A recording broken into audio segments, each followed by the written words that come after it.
Pick-up na nakabangga ng mga stalls ng bibingka. Unang violator ng Comelec gun ban sa Western Visayas. Baril, pala, magazine, nasabat. Nasabat ng Iloilo City Police Station 9 ang isang Smith & Wesson Springfield caliber 9mm pistol. Magazine ito na may 8 ammunition. Isang Smith & Wesson Holton caliber .9mm pistol na may isang magazine at 8 ammunition.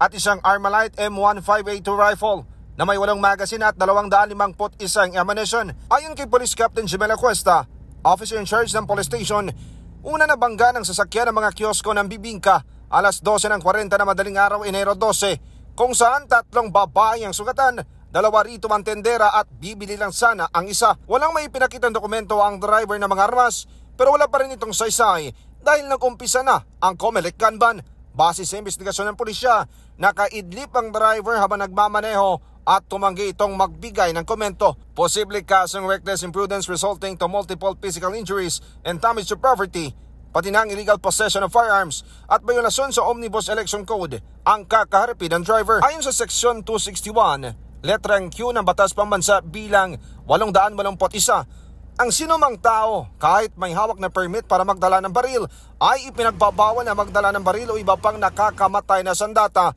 sa labas ng kanyang tirahan o lugar ng negosyo sa panahon ng halalan, maliban kung may nakasulat na pahintulot mula sa Comelec. Minsay ng pulisya mga ka-K5 sa may mga lisensya ng baril, mas maiging huwag nang dalhin kapag lalabas upang maiwasan ang paglabag sa regulasyon ng Commission on Election at ng PNP. Para sa Network News mula dito sa lungsod ng Iloilo, ako naman si ka-K5 Aaron Refollo. Para sa Kapitina Balita, Serbisyo Publiko at Kasiyahan sa bawat Pilipino, K5 News of Now.